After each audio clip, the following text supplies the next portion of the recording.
think the time has come to finally review my Milwaukee table here, because it's taken up a lot of space and it's a very expensive table to just be sitting there not being used. So let's open up the box. Right, now I just know this will be around the wrong way. Is it going to be the front or the back?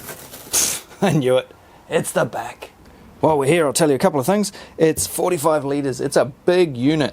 This box is massive. It's an L class vac, 30,090 litres per minute of suction airflow. This is the M18 FVC 45L, and it is a wet dry vac. Let's continue to get it out of the box. Look at the diameter of this hose and the size of these attachments. This is a serious vac.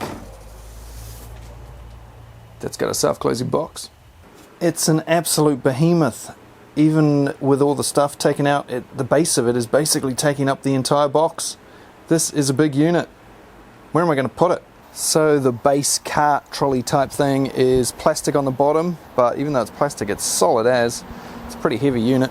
And we've got steel arms here. This goes up and down. I'll show you the handle a bit closer in a moment. And she's got large wheels at the back there, good for going upstairs, that sort of thing, up backwards. And on the front, smaller ones that have locks on them so that you can stop your vac from taking off. But first, let's put on the vac. So you just slide it in at one end sort of thing, just clunk, click to get it off. Push down on here, lift it back out. The handle is a telescoping handle. That's the highest. Next, next, next. Now, as well as the unit and the cart, you of course get a hose which is 2.7 meters long and 63 millimeters in diameter, 2.5 inches. This thing's huge, and it comes with two wands, which of course are 63 millimeters, 2.5 inches as well. Slot them together, bung it on the end, and then you have your main vacuum head, which is pretty basic. It's basically just a big open hole, but if you're sucking up a lot of big shit and you're using a big hose like this, you want to be able to suck up large debris and debris en masse, then yeah, you want something pretty basic there so that you've got a nice clear flow straight into your hose. And then the biggest crevice tool I think I've ever seen. She's a 3-finger crevice tool, so she's a bit of a beast, that one. Now, on the front of the box here, down the bottom, it says complete wet dry vacuuming solution. Well, personally, I think you need 3 more things for that statement to be true. And so you'll need to buy these separately, but let's take a look at them before we get into using the vac. And that is, first up, this wet foam filter. If you're going to use this as a wet vac, it says in the manual, use one of these. Don't use the filter that comes in the unit, the standard HEPA filter. Swap it out for one of these. So, got one of these here ready to go. That is the, well, I'll put links down in the description with the numbers that you need for all these. Next up, to keep the filter that is in the actual unit at the moment for dry stuff, to keep that good and last as long as possible, filter bags. Filter bags are good for, like I say, prolonging the life of your filter in the vac, but also keeps all the dust nicely contained. So it helps keep your vac cleaner, helps keep the air cleaner around you. And when you're finished, you just seal this thing up and throw the whole thing in the bin. No having to deal with dust tipping it out into something else. So I love filter bags. And if you want to use this thing as a dust extractor, which I'm guessing a lot of you will want to do, although this hose might be a bit heavy, we'll see how that goes later in the video. But a dust extraction kit here. We'll take a closer look at all of these things as I use them throughout the video, and I'll put links down there and numbers and what have you. So make sure you get one of those to get the full use out of this thing, so you can hook it up to saws and planes and table saws, miter saws, whatever. So that's a lot of gear, but of course it will all fit on the cart with the unit. I think it's now time we actually put some batteries in this thing and use it. I want to suck up some stuff. I want to see how much this sucks. Not only does it suck, but it does also blow as well. So a lot of things to look at. Let's get into it.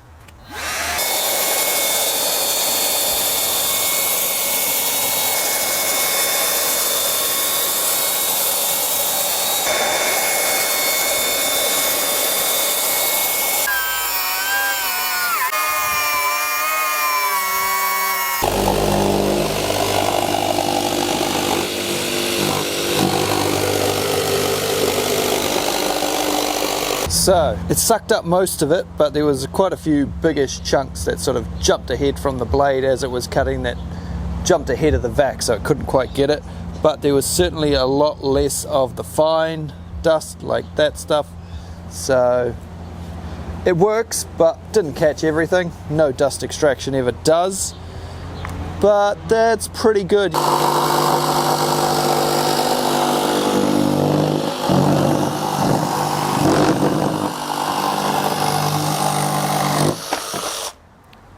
Yeah, the vacuum was actually doing quite a lot.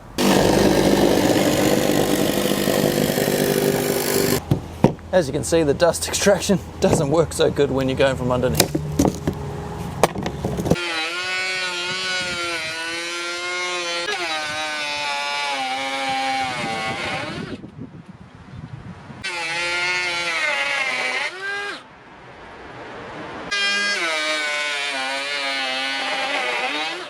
Gonna bung the vac on full whack. We've got boards set up same as I was just doing without the vac.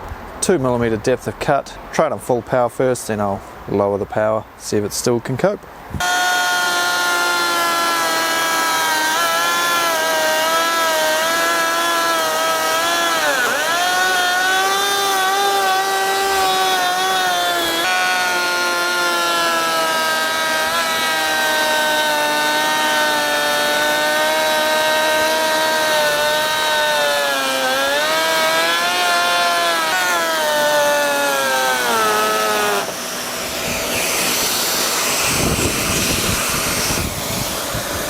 All good.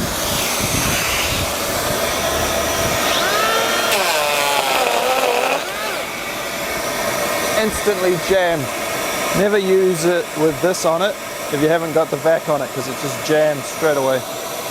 So the vac helps immensely for dust extraction, except with that big hose, it is pulling on this a bit. Would be nice if I got a narrower hose, I think.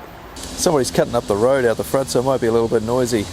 Now, I know it's a little bit weird to suck up this sort of shit that's accumulated on the side of the driveway here, but I want to test how good this thing can suck. Plus, this is a pain to pick up. So let's go. We'll try it on low suck first. I think we need to go full suck.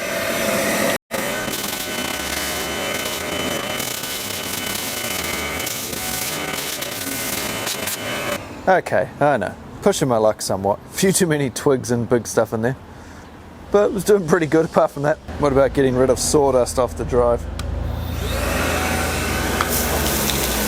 Woohoo! Back in the driveway before. Two 12 amp hour batteries, fully charged, freshly off the charger. Let's see how long it takes on the highest setting to deplete these batteries. Let's go. I'll be back in a minute.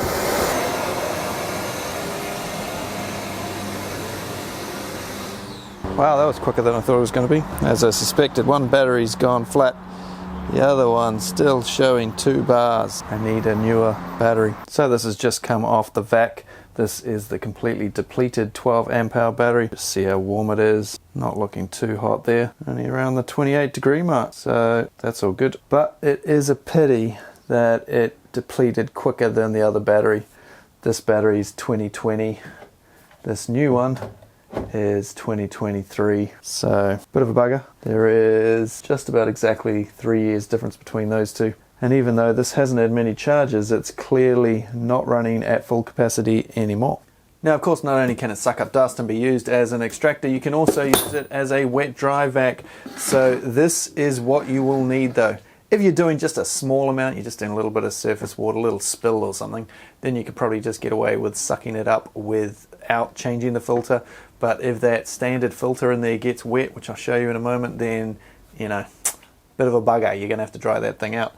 Also, of course, remember, if you are going to quickly just suck up a little bit of water, take your filter bag out or all the dust and shit out of the vac, because you don't want that getting all wet either. So let's go put this in place. And I'll put a link down in the description for these, by the way. I'll go put this in the vac and we'll see how quick she can suck up water. Right, free plug for Bunnings here. So I've got a 20 litre bucket. She is full of H2O, and we are gonna see how quick we can suck it up with the Milwaukee Vac. But first of all, I need to open it up and show you what we need to do to the inside. So first of all, if you have a bag in there, you are of course going to have to take it out. You can clip it out with the black holder there. Then of course we need to remove the filter, which just turns, clicks off. Now before you put on the filter, just check this here. This is a little float valve. Make sure it's not jamming on anything, no dust or grime or anything on there, because you need that to go up and block off if you get this thing full of water, because else you're going to flood your motor with water, and that's not good. Electricity and water don't mix too well. So we bung that on, turn it, ready to go. That'll help stop water getting into your motor as well. So place your bets now on how long it's going to take to suck 20 litres of water up with this thing. On full whack, 2 12 amp hour high output batteries. We're going to run it on top speed. How long is it going to be? Go!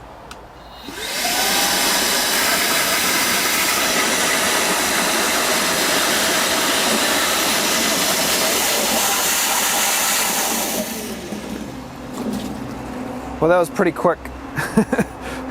It was a bit tricky for it to get that last little bit, so I turned it off. That was fast. That was real fast. You can then wheel it to a drain, open up the cap there and let it all drain out. Just be careful though. This has only got 20 litres of water in it roughly, so that's 20 kgs extra weight, and this handle is not the greatest thing in the world. If you had 40 litres of water in here, it's an extra 40 kgs, and you're trying to move it on anything but the smoothest, flattest ground, this handle is going to have a lot of work to do, and I don't think it's up to it personally. It's a little bit flimsy, this handle. If I was going to change anything about this vac, it would be sturdier handle.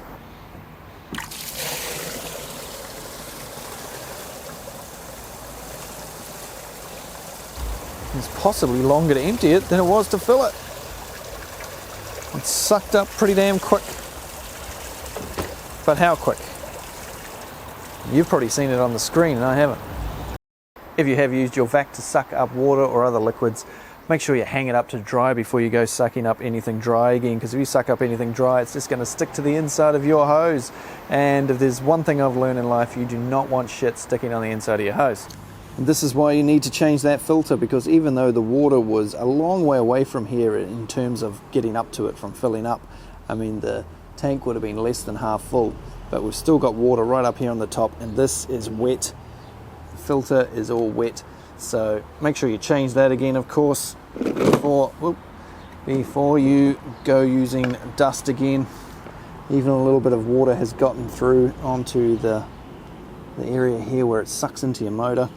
You don't want that, so just be careful checking that. Dry this all out before you use it for anything else, if possible, and hopefully your vacuum will give you many happy years of enjoyment. What I like to do to make sure I get as much water out of these things as possible, especially the hose, hook it up to your blower. Blow your blower down it. Thankfully I've got a blower that the end of the hose jams in perfectly, and so I can blow it around, give it a bit of a wiggle to get it out of all the coils and everything. Also give this a blow, give your canister a blow. You can dry it all out pretty darn quick that way. Now let's say that the filter bag inside your unit is nice and full and you can't suck anymore, but you just want to finish cleaning something up. Well, you can also make this thing blow. Unplug your hose from the front there, bring it around the side, hook it in the back here on the side, and now it's not a sucker, it's a blower. And you can now use it to blow down a work site or to clean off your tools at the end of the day.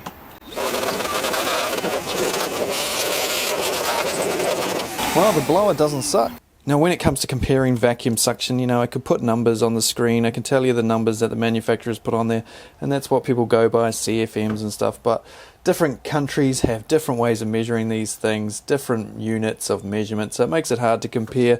Not only that, tool company websites and brochures are not the most reliable things in the world. They have wrong numbers in them all the damn time, and so some people can be put off vacuums that are actually perfectly fine because the numbers are measured in a different way to a different brand, or they can buy something thinking the numbers are so fantastic that it must be good, and it turns out to suck, but not in the good way.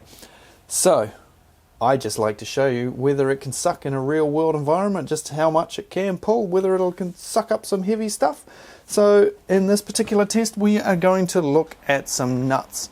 If you look on the top of this ladder here, we have a 6mm stainless nut, 8mm, 10mm, 12, 16 and 20. If it can suck that up, I'll be pretty impressed.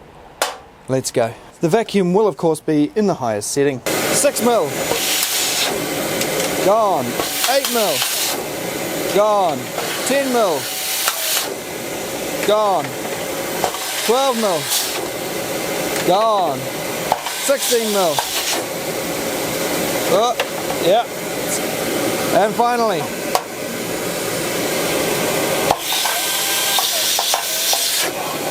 oh, hey! So I didn't have a filter bag in the canister of the vacuum for that test so that I could hear them all go into the actual vacuum, and they did all make it. There was a little bit of a struggle getting that 20mm nut to take off, but once it started moving, just like that hose, it was away. So I've had this thing for about 3 months now, and as a vacuum, it's good. It's got plenty of suck. It lifts up what I want it to suck up. It's not the most elegant vacuum. By that I mean, you know, if you're, that's the floor, sucker upper a bit, the head, and you know, there's no brushes or anything nice on there. It's just rough plastic and it gets scratched up pretty quick. This vac is for rough cleaning of work sites and stuff like that, garages and things. Not too good for carpet or anything like that, but of course it's not designed for carpet and shit like that. It's designed for mass suction on job sites, like I say. So the vacuum part of it I'm happy with. Make sure if you're going to get one of these you have at least two 12 amp hour batteries, because it sucks through the juice, as you saw earlier in the video. But when you're using it just a few minutes at a time, the batteries feel like they last quite some time. The blower's handy, particularly if you're using the wet vac. You can then blow out the hose with the blower there, get as much water out of it as possible before you start sucking up the dry shit again. The trolley could be better. The handle, I'm not a big fan of the handle. The base is not too bad, but the handle just feels a little bit flimsy the way it clicks in. And if you've got any weight in it, if you're shifting it around and it's got water in it or a heap of heavy like jib dust or something like that, then the handle, you know, and the base sort of feel like they flex a little bit too much for my liking. Particularly not too good going upstairs and things like that either. It's a big bulky unit to move around. The storage for all your attachments is okay. I don't particularly like how the hose goes on though. This is a little bit too easy to do that.